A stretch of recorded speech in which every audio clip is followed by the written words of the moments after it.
And we back. What's up, y'all? Appreciate y'all for being here. Thank you very much. Love y'all to pieces, by the way. We read all your comments. Hey, Brian, I listen, man. You know, we got a couple people that love to fight us, and well, they fight me. I don't know if they fight. They apparently love you, but it's a couple people that want to. No, they fight me too. Brian, I mean, they don't understand. They don't quite. It's okay to disagree. Sure. I'm cool with that. I'm always cool. I'll try and be respectful. If you're respectful, I'll always be cool. I do appreciate you guys watching the videos. Yeah, I really do. I know Voch appreciates that. Sure. If you want to discuss something, but you do it in a respectful manner, I'm all for it. So Brian Bryce, how about this, right? And I know there's people in the chat that's listening right now in the comments that's listening right now. The late great Kevin Samuels. I don't know if you know who that is, right? Okay. Kevin Samuels would say, "Call me and disagree." Smoke show is what it was called. Smoke show. Okay. I'm giving you, if you agree with what I'm saying, don't even call the show. I want to give y'all an opportunity. If you think I'm phony, if you think I'm full of it, if you think Jerry Jones is paying me and I'm lying, call us. And maybe we'll go live that day, you know, and we'll have the phone lines open and we'll let people call in and bring smoke. I think that'd be a fantastic idea. No, I'm totally for it. I don't mind the discussion back and forth. And I like I said earlier, I try and be respectful. And I would hope that people would do the same, you know, with us. You know, and I do. I'm not when Voch says at 5:30 in the morning, I read every comments. He's not lying. First thing I do is I get up, thank the good Lord I'm still alive, and start reading comments. You know, and you know, I'll try and get to your questions. If I like what you said, I'll hit the like button on you there, give you the thumbs up. If there's some comments that need to be made, feel like I need to do that. I feel like you and I have a damn good show. Yeah. There's going to be, this is only going to get better for you and I. You and I are going to, this is not, you know, some one-off kind of a thing for a Cowboy season. No, you're looking at two guys that are in this thing for the long haul. Yeah. You know, and this thing's going to get better, and we need you. We need the listeners. We need the fans out there. We need your support, and we appreciate you. If you do disagree with me, just do it respectfully, and I'll try and answer your question, and I'll say, hey, this is what I think. But if you throw them the old, hey, you're a failed scout, you'll never get a job, and all that, I'm just going to go right by you. Yeah, just going to go right by you there. I get it. Yeah, but hey, we're two guys, and I mean, both of us are really, really connected in this thing. And we're going to bring you the best information we can. And trust me, it's only going to get better from this point. This football season might be a train wreck right now, but the two guys you're watching tonight are going to get better at this. Yeah. And so just get ready for that. So go in the comments and let us know what day y'all want to do it. It's going to be around 8 o'clock. Me and Brian meet up at 8 o'clock Central Time, PM. So please, hey, put it in y'all schedule. We're going to have that smoke show and let us know when you want to do that. But anyway. Yeah. Man, Brian Brothers, boy, I got a question, man. I was on Bleacher Report today, and, boy, I stumped the panel with this one, boy. It was some, boy, Brian, let me ask you this, man. Yeah, boy, I remember when me and you was doing draft talks, and, we was talking about quarterbacks, man. We was just breaking down the quarterbacks last year, Last year, I don't even like breaking down quarterback. I'm going to wait till the end to break these guys down. But, man, Brian, I asked my panel on Bleacher Report this question. I said I'm going to ask Brian later. If I says this, Brian, if the Chicago Bears would have drafted Jaden Daniels, would their season be going differently?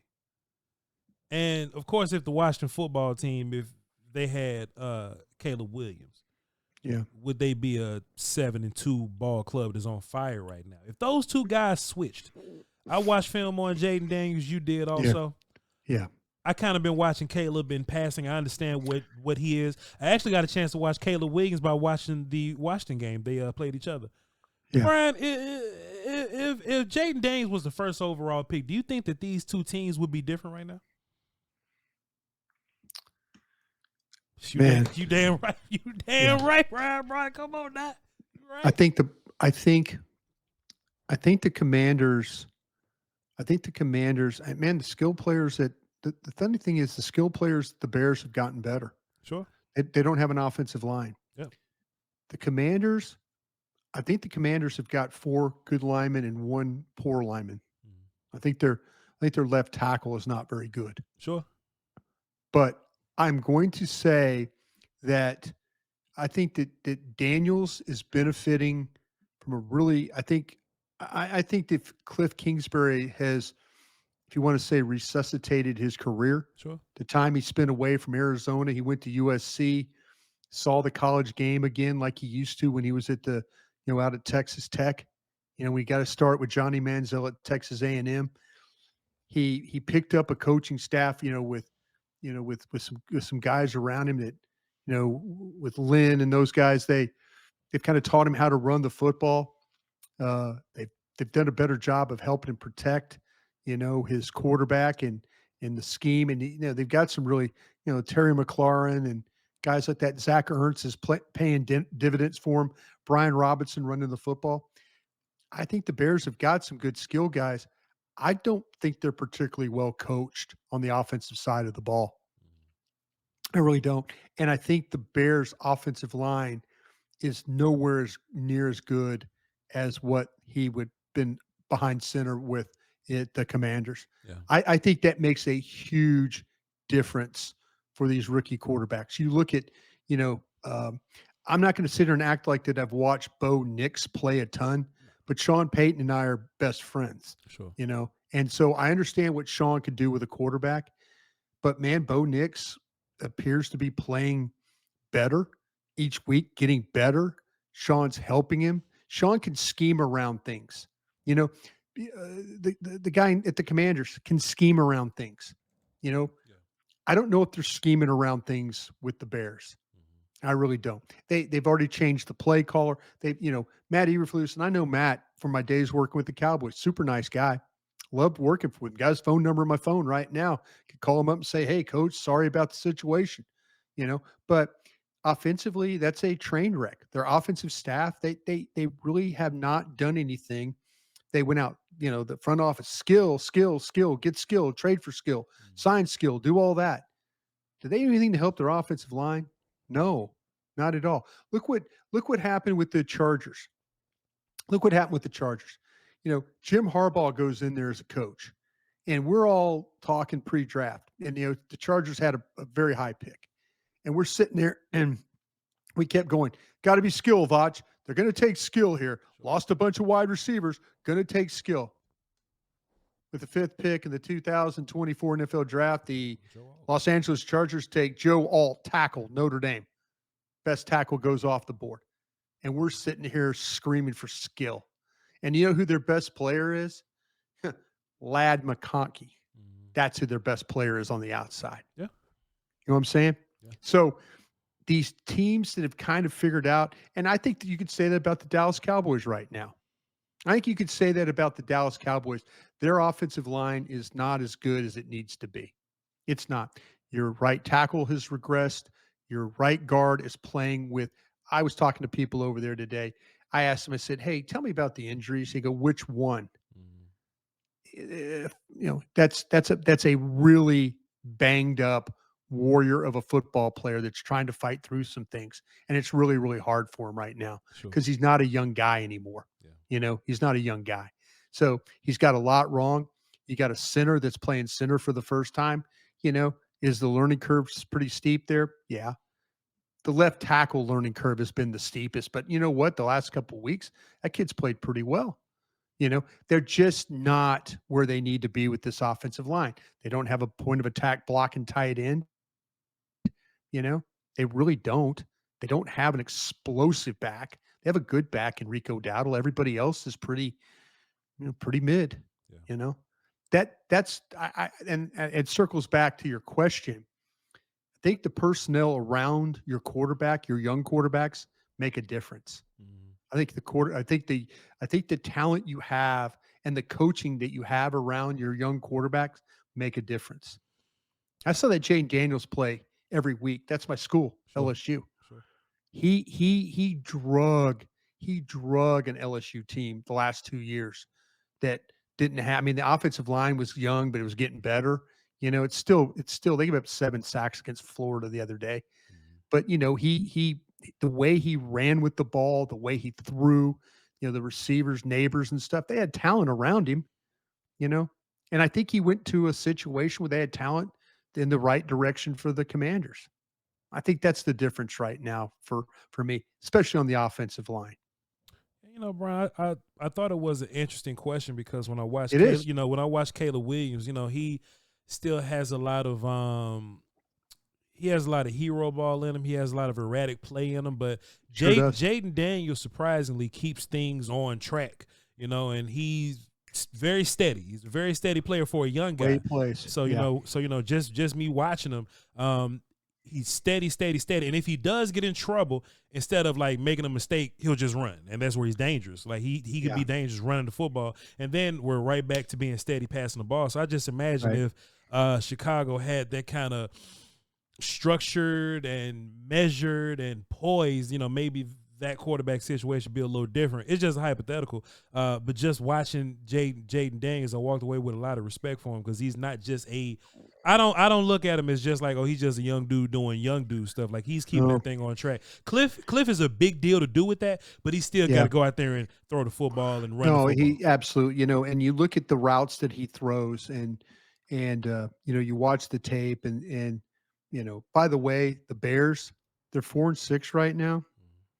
That team could be 6-4 right now. They lost a game on a Hail Mary to the Commanders. Yep. And they just lost a game on a blocked field goal to the Packers. I actually think that the Bears defense that game did some good things to kind of deal with Washington, but we're not talking about the Bears and the defense that they played that game because there was a Hail Mary. I think they held Jaden to 9 points technically, 10 points technically, but the Hail Mary boosted them up a little bit. They got down there. They got down there in the red zone, and the Commanders had to kick field goals. Sure, they did a great job. They really, really did. And the Bears could very well we could be talking about a 6-4 team. Instead, we're talking about a 4-6 team, and Matt Eberflus is fighting for his job. But we are talking about the Commanders.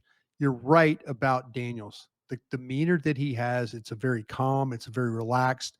Nothing really rattles him all that much. He's not going to make mistakes. He's going to, the majority of not the majority, all his touchdowns are coming from the pocket.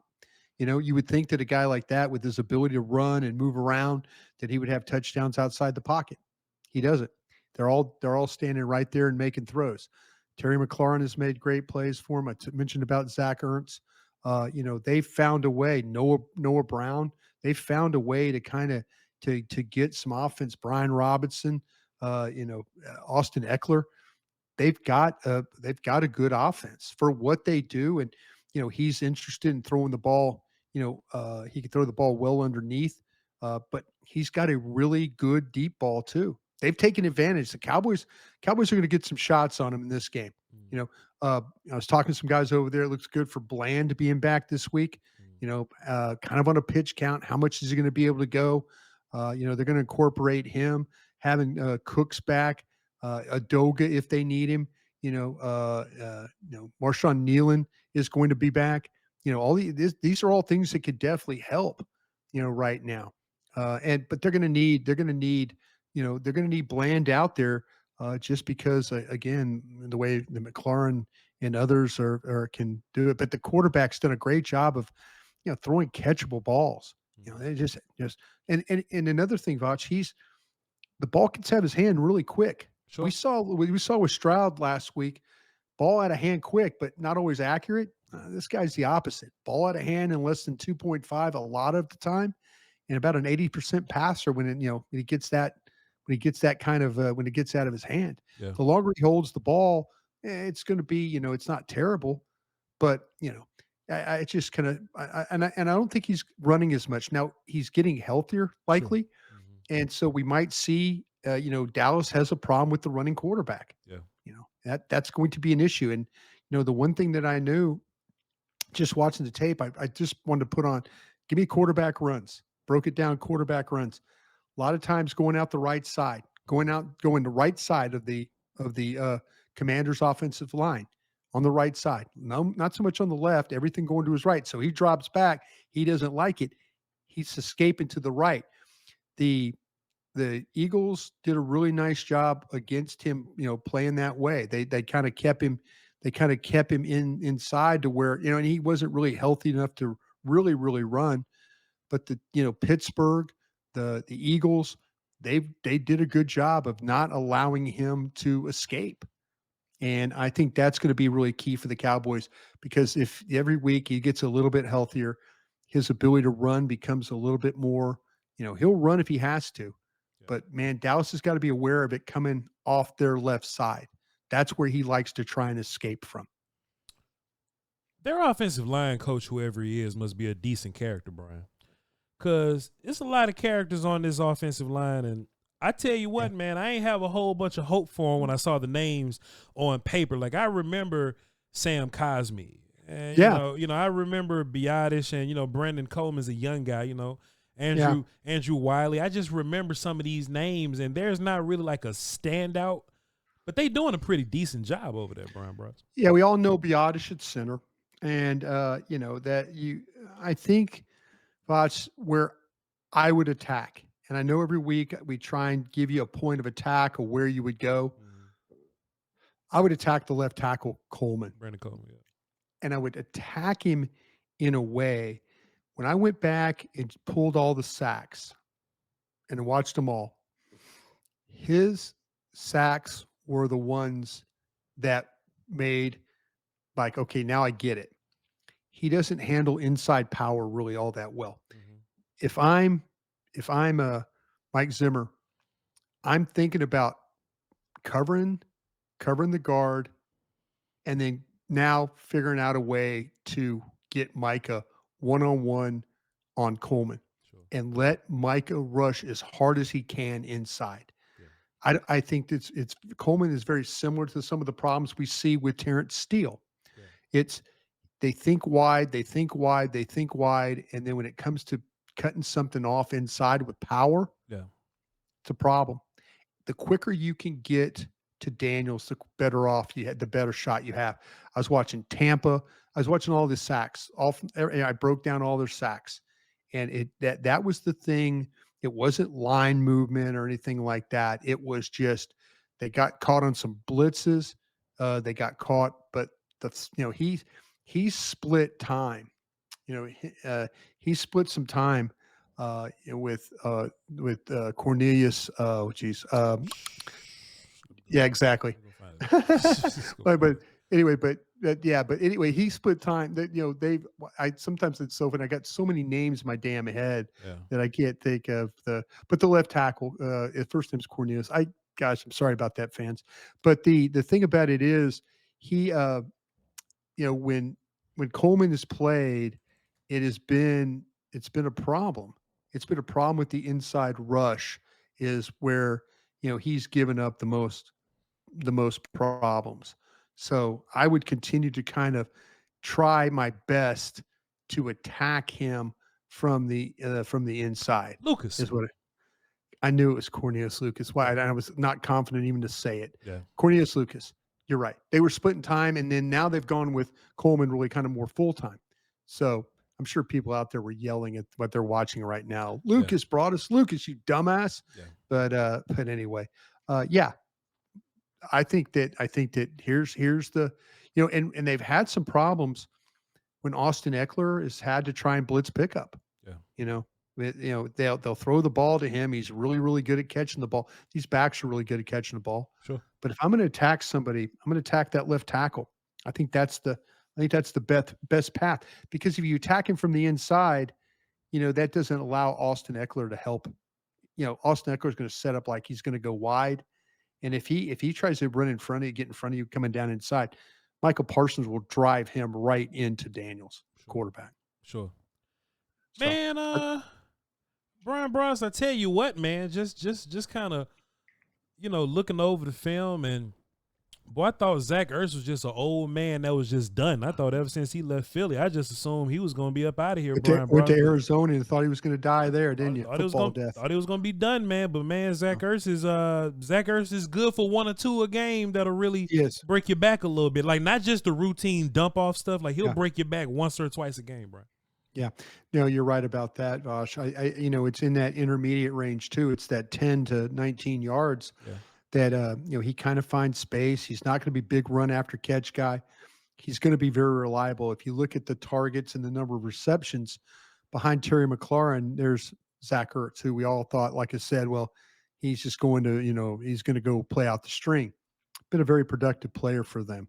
And, hey, that's what you got to have. You got to have that ability to, once you get onto a team, you're saying, oh, it's a veteran guy, but man, he's been super productive for the Commanders. You gotta be very mindful of where he is on the field.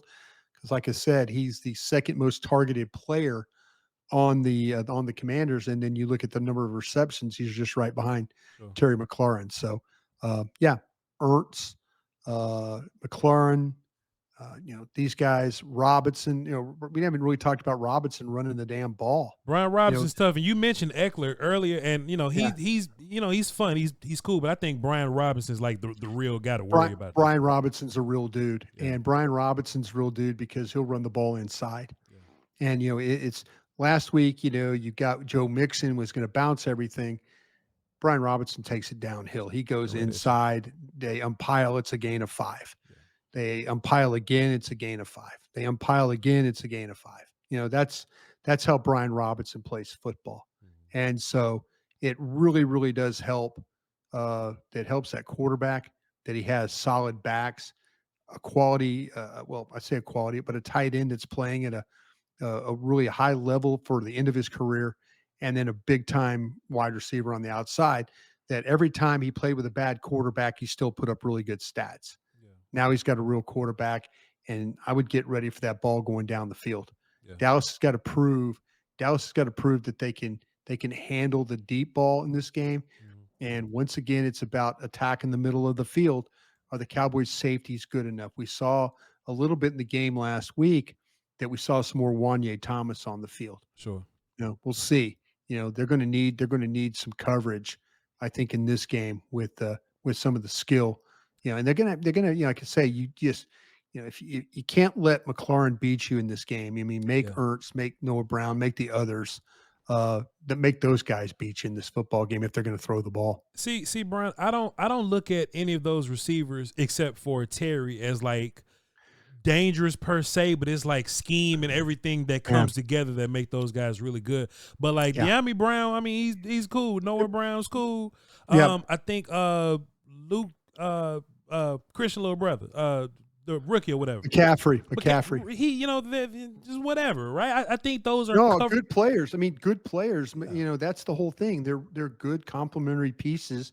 They've, like I said, you mentioned it. They're getting quality play from their tight end. Sure. And they've got a Pro Bowl type receiver in Terry McLaurin, and what he could do vertically, how he runs, how he adjusts, the catches he's made. Now, he's had some games in his career against Diggs where he hasn't done very well. This is going to be the year where he get him back, though. I just got a feeling, Brian. Diggs has had some games against this guy that have been pretty solid games. So we'll see how. But if you could get, how long can Bland go in this thing? Sure. And you're going to get Jordan Lewis back too. So now you got Bland, Lewis, and Diggs. Yeah. Okay, let's go to battle here and see what happens. Let's go to, it'll be maybe a little bit different coverage wise for the Cowboys this week. They just can't have bad safety play, and that's been a little bit of a problem here, during this 2024 season. I saw a little bit of Wanye last week. You think that's? I hope. I think that Zimmer, maybe the game getting out of hand. I think Wanye out there. Now they lost Bell. Bell's done because of the shoulder. Yeah, I hate so that. now they got to kind of figure out some pieces there. But to me, that's Wanye Thomas. He's not a bad option as a cover guy, as a tackle guy, as a play down in the box guy. The one thing we saw with Wilson, and they'll even admit it, they're like, when we play him deep, we're playing him in space, it's a problem.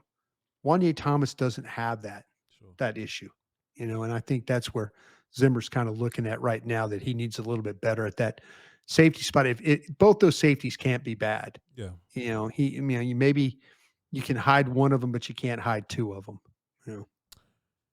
Brian, I'm just looking at this injury report, man. I'm looking at the Cowboys injury report, and Bland is full. I would rather rest him till next year, man. You know me, I'm trying to get that pick, man. But just as one of our defensive guys, like Marshawn Nealon is limited. Yeah. Is limited. Yeah. I think it's huge for him to get some reps. Like if we're gonna be looking at the young guys and evaluating what we're doing, so that next year we know exactly what to do. I think it's gonna be important to see Marshawn Nealon play some football, Brian. I thought Nealon was on his way to being a guy that you could kind of rely on, playing right end, playing left end. He was around the ball. He was getting some pressures. He works extremely hard. I mean, I remember watching him in training camp and thinking, man, this kid, I was a little bit critical because I was thinking, oh man, this is where my running back was going to go, or this is where my, in my mind, I'm thinking of other positions. I wasn't particularly thinking of Marshawn Nealon.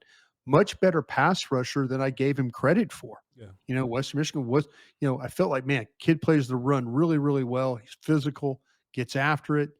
The motor, the effort, all those things are really, really positive for him right now. Becoming a better pass rusher. I was kind of thinking like, damn, if he gets a sack, he's going to then figure out, okay, this is how you rush the passer. This is how you dip the shoulder. This is how you get to the spot. This is how you know where the quarterback's going to be. All those things, he was starting to figure out some of those things. And I was just ready for him to get a couple of sacks. And the next thing you know, it was going to be like, well, damn, maybe he could have 5 or 6 sacks because he was kind of figuring things out. And then he got hurt, and it's just unfortunate that, they've lost the opportunity for a lot of guys. I mean, never even got Bland on the field until now, and it's, it's a 3-7 season. Bland's got to think about things too, because, he's in a contract situation, right? And they're talking about maybe, getting an extension for him, that kind of thing. So I'm sure he wants to get out on the field and try and help, mitigate some of the problems that they've had at that left corner spot.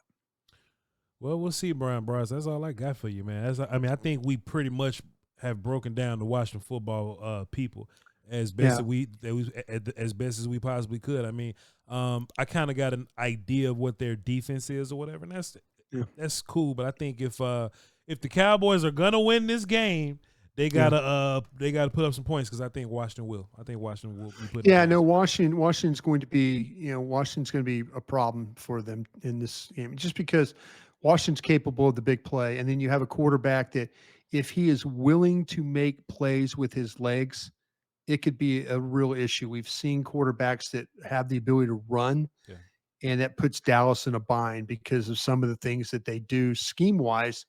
We could talk about spies, this, that, and the other, but it never seems to work that way. I could say, get after this left tackle in this game, get bodies to the ball. Just because of the, with Robinson and the way he runs, his running style, it's going to be inside. Be ready for that, and be ready for the deep ball going down the field. This rookie throws a great deep ball, and he could be super accurate with it. When you think you have coverage, the balls fit right in there. So, this will be another big challenge. And you're right, the Commanders can score points. Offensively, the Dallas Cowboys are going to be struggling to score points. We'll see about that defense tomorrow, Brian Bros. We'll see what Absolutely. They're going to be doing versus the Cowboys offense. And listen, go ahead. You have something? No, man, I was just going to ask you. You still working on your draft, guys? Yeah, man. I got my list of my next 10 right here. I got them right there here. So what I decided to do, Brian, I wanted to go back to this PFF list just to kind of see what order we was doing, right? So I put in a mixture of PFF's list and Dane Brugler's list, right? So my next 10 guys are going to be defensive tackle Tyleik Williams from Ohio State. Watched him. Okay. D tackle Walter Nolan from Ole Miss. Watched him. I want to add wide receiver Isaiah Bond from Texas. Oh, okay. I want to add him in there. I want to add not left tackle, but edge LT Overton. I've seen his name pop up a little bit. He's interesting. Cornerback Shavon Real. Is that the East Carolina kid? ECU, yes, sir. He hurt his knee. Okay. So yeah, that might be. We'll see what the rehab is on that. Dane Brugler told me he was going to be the top corner in the country when this thing was all said and done. I'm damn sure about to find out, Brian Bros. Yeah. I got edge JT Tuimoloau from Ohio State. I feel like I've been watching film of him for 30 years by now. I feel like he played with Archie Griffin in 1975. Yeah, we've been watching him for years. Offensive tackle Cameron Williams. I think that's Texas, I believe. Wide receiver Emeka Egbuka, Yeah, the Ohio State kid, right? Ohio State. Wide receiver Alec Elominar, and offensive tackle Ariante Ursay.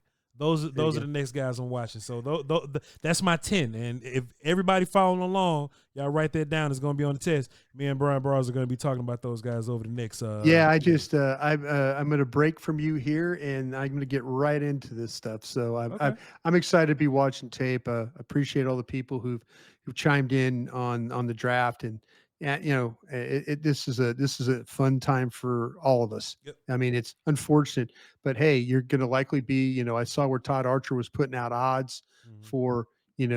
Todd is saying you're like 80-something% chance of getting the top 10 pick. Sure. That's if you're going to be poor, just give me as many high picks as I could take in this draft. So I'm excited about that. But I'm excited about watching these players. I'm excited about talking about them with you as we Friday is going to be our day as always, right? Yep. We're going to break these things down. So looking forward to that. Be some fun. Also too, Brian, I got a text message from Eagleton today. He ain't say nothing. He just said that y'all setting things up over there. He just said that y'all getting everything ready. He just texted me and I told him you and I do a show. Yeah. And I wouldn't be surprised he's watching these shows. So hello, boss, over there with DallasCowboys.com. Yeah. So, well, we're getting things set up. Yeah. Brian, we're about to go right from the frying pan into the fire. Brian, trust me, this is not the first episode they have seen of this channel. Trust me, they see all things, Brian. Yeah, they do see all things. Cowboy Illuminati see all things. I'm looking forward to you getting thrown in the fire. You're gonna be fun to get to share that stage with. I'm Voch Lombardi, man. Ain't no fire for me. It's just work. It's just work. Let's do it. I'm excited. Hey, man. But that'll be in like January or something. Later on. No. Derek was kind of talking. Derek was telling me that Derek's telling me, he goes, I'm kind of thinking if this thing continues on the path we're on, we might have to do some December shows. Well, I can't jump in until January because I'm doing prize picks, and gambling people don't like the NFL because the NFL got their own. See you in January then. They got their own. Yeah, I see y'all January. See you in January. But we'll see y'all tomorrow. Y'all be sure to go down in the comments and let us know what day y'all want to call in live and fuss, and we'll go from there, please. Can I say one thing? If you're going to fuss at me, spell my first name right, please. Just Bryan. Just please, if you're going to be mad at me, spell my name right. It makes me feel better when you're being mad at me and you're not spelling my name all wrong. If they still spell it wrong, they're being disrespectful because every night I go, hey, I'm Voch Lombardi and that's Bryan. I do it every day. Yeah, so, I know. It's funny. If you're gonna yell at me, just please spell my name right. I enjoy that. That part of it's good for me. Just don't yell at me at all. I get an attitude. Hey, we'll catch y'all next time, man. We love you. And hey, Crown.